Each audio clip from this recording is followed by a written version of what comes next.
Hello everyone, this is lecture 6 इन इलेक्ट्रोस्टैट्स। आज मैं आप लोगों को बताऊंगा प्रिंसिपल ऑफ सुपरपोजिशन क्या होता है। देखिएगा, प्रिंसिपल ऑफ सुपरपोजिशन क्या होता है। प्रिंसिपल ऑफ सुपरपोजिशन का मतलब होता है कि सपोज कीजिए किसी प्लेन पर, किसी लाइन पर या स्पेस में बहुत सारा चार्ज है, ठीक है, पॉइंट चार्ज, जैसे Q1 है, Q2 है, Q3 है, सब जगह है, ठीक है। और एक और चार्ज है Q डैश। तो ये सारे चार्जेज इस पर फोर्स लगाएंगे, ठीक है। तो इस पर जो नेट फोर्स होगा वो कैसे होगा, सारे चार्जेज का रिजल्टेंट फोर्स इस पर निकालेंगे और उन सब का जो फोर्सेज का रिजल्टेंट होगा वो कैसे निकलेगा, सारे फोर्सेज का वेक्टोरियल सम से, ठीक है। एक ख़ास बात क्या है कि जब दो पॉइंट चार्ज के बीच में फोर्स निकालेंगे, जैसे मान लीजिए यहाँ पे बताया ना मैंने आपको कि Q1 है, Q2 है, Q3 और Qn तक है, एक चार्ज है Q डैश। तो जब हम Q डैश पर Q1 के कारण फोर्स निकालेंगे तो बाकी चार्जेज को भूल जाएंगे क्योंकि कुछ हो भी रहा है, बस इन दोनों का फोर्स निकालेंगे वेक्टोरियल फॉर्म में। फिर Q डैश और Q2 के बीच का फोर्स निकालेंगे, फिर Q डैश और Q3 के बीच का फोर्स निकालेंगे। उसी प्रकार सारे फोर्सेज को निकालकर वेक्टोरियली जोड़ देंगे। तो डेफिनेशन क्या है, the total electrostatic force on a given charge is the vector sum of all the individual forces exerted on it by each of the other charges in the system acting as if the other charges were absent। जो मैंने लिखा है बताया है आपको, बस उसी को लिख दिया है। अब देखिए, चार्ज डिस्ट्रीब्यूशन दो तरह का होता है। एक होता है डिस्क्रीट चार्ज डिस्ट्रीब्यूशन, एक होता है कॉन्टीन्यूअस चार्ज डिस्ट्रीब्यूशन। तो कॉन्टीन्यूअस हम लोग बाद में देखेंगे, अभी समझ लीजिए कि डिस्क्रीट चार्ज डिस्ट्रीब्यूशन क्या होता है। अब समझिएगा डिस्क्रीट चार्ज डिस्ट्रीब्यूशन क्या है। सपोज कीजिए आपके पास चीनी रखा हुआ है, मोटा वाला चीनी है, 20-25 दाना आइडेंटिकल है। आप क्या किए, वो 20-25 दाना मुट्ठी से उठाए और फेंक दिए। अब फेंक दिए तो सपोज कीजिए कि एक दाना यहाँ गिरा, एक दाना यहाँ गिरा, एक दाना यहाँ गिरा, एक दाना यहाँ गिरा, एक दाना यहाँ गिरा। यानी कि हो सकता है कि वो सतह पे बिखर गया हो, या मान लीजिए कुछ हम लोग होते मैजिशियन और हवा में फेंक देते तो हवा में लटक रहा होता वो चीनी का दाना। तो वो क्या है कि स्पेस में या प्लेन पर या लाइन पे भी वो अलग अलग पॉइंट पे जाके चीनी का दाना जमा हो गया है, यानी कि वहाँ पे बैठ गया है, ठीक है। तो इस तरह के डिस्ट्रीब्यूशन को बोलते हैं डिस्क्रीट चार्ज डिस्ट्रीब्यूशन। तो वही लिखा हुआ है, a system of countable distinct point charges, यानी कि जो है ना चार्जेज उसको गिन सकते हैं, यानी कि 20-25 दाना जो भी है उसको गिन सकते हैं, 25 दाना है या 20 दाना है, ठीक है। तो जो नंबर ऑफ पॉइंट चार्जेज होंगे वो काउंटेबल होंगे।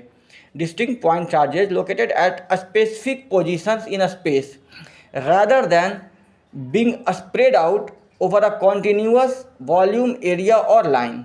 तो ये लास्ट लाइन है कॉन्टीन्यूअस वॉल्यूम एरिया और लाइन, इसको हम लोग देखेंगे कंटिन्यूअस चार्ज डिस्ट्रीब्यूशन में।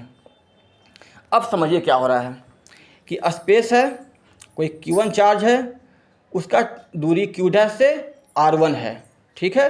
Q2 चार्ज है, उसका दूरी Q डैश से R2 है। Q3 पॉइंट चार्ज है, उसका दूरी Q डैश से R3 है, and so on. There are n charges. कितना चार्ज है, नंबर ऑफ चार्जेज n। तो जो उससे जस्ट पहले वाला चार्ज है वो क्या है, Qn-1, और लास्ट चार्ज क्या है, Qn। इस फिगर को आप अच्छा से देख लीजिएगा, अगर होगा तो आप जब फिगर ड्रॉ कीजिएगा तो इसका स्क्रीनशॉट लेके फिगर समझ लीजिएगा, ठीक है। मोर प्रिसाइजली मैंने समझाने के लिए ये फिगर भी ड्रॉ किया है कि यहाँ पे Q डैश को बीच में रख दिया है, एक मोटा सा पॉइंट दे दिया है और बता दिया है कि Q1 से दूरी R1 वेक्टर है, Q2 से दूरी R2 है, Q3 से दूरी R3 है, Q4 से R4 है, Qn यानी कि n-1 से Rn-1 है, और Qn चार्ज जो है उससे दूरी Rn है।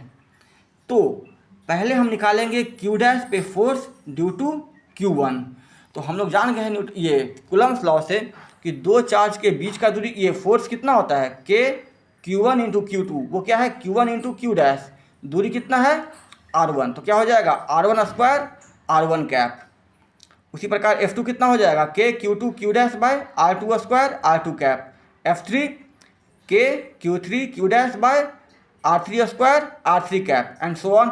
F4 F5 F6 जो लास्ट होगा Fn वो कितना होगा K Q1 Q dash by Rn square Rn cap. सारा इंडिविजुअल फोर्सेज निकाल लिए, अब सबको वेक्टोरियली ऐड कर देंगे। तो जो एफ नेट होगा वो कितना होगा F1 plus F2 plus F3 plus dot dot dot और प्लस Fn। सबका वैल्यू हम लोग जानते हैं, पुट कर देंगे। क्या हो जाएगा K Q1 Q dash by R1 square R1 cap K Q2 Q dash upon R2 square R2 cap plus K Q3 Q dash upon R3 square R3 cap plus so on dot dot dot plus Qn into Q dash upon Rn square Rn cap. अब ध्यान दीजिएगा तो K और Q dash सारे में है, तो K और Q डैश हम लोग कॉमन निकाल लेंगे, तो बचेगा क्या यहाँ पर Q1 by R1 square R1 cap, यहाँ पे क्या बचेगा Q2 by R2 square R2 cap, यहाँ पे क्या बचेगा Q3 by R3 square R3 cap plus dot dot dot plus Qn by Rn square Rn cap, वो हो जाएगा। अब देखिए तो K का वैल्यू कितना होगा, अगर किसी मीडियम दिया रहेगा तो हम लोग जानते हैं कि मीडियम में कितना होता है value 1/4 pi epsilon not into epsilon R, जहाँ पर कि एप्सिलॉन आर और एप्सिलॉन नॉट के बारे में मैंने लास्ट लेक्चर में बता चुका है, ठीक है। और अगर एयर का बात करेंगे तो क्या होगा 1/4 पाई एप्सिलॉन नॉट, और उसका वैल्यू कितना होता है 9 इंटू 10⁹9। और देखिए कभी कभी मान लीजिए आपसे पूछेगा CGS में कितना होगा, ठीक है, आपको दे देगा कि ये है 5 इलेक्ट्रोस्टैटिक यूनिट चार्ज, ये है 10 ESU फोर्स निकालो, कुछ दूरी दे देगा। तो याद रखिएगा कि ESU में K का वैल्यू 1 होता है, इट्स यूनिटी।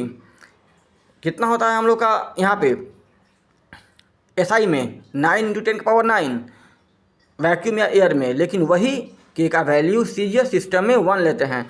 तब वहाँ पे 2 पॉइंट चार्जेज अगर है Q1 Q2 जो कि R डिस्टेंस के दूरी पर है, तब उन दोनों के बीच का फोर्स का मैग्नीट्यूड कितना होगा Q1 Q2 by R square. और जब निकालने बोलेंगे तो हम लोग जानते हैं कि फोर्स का डायरेक्शन कहाँ होता है along the line joining the charges, तो कैसे होगा F का value Q1 Q2 by R square R cap. तो नेक्स्ट वीडियो में हम लोग एक अच्छा सा एग्जांपल देखेंगे जिसमें हम लोग कुछ वेक्टर भी सीखेंगे, कुछ कैलकुलेशन देखेंगे और इसका एप्लीकेशन देखेंगे। So see you in next video, thank you.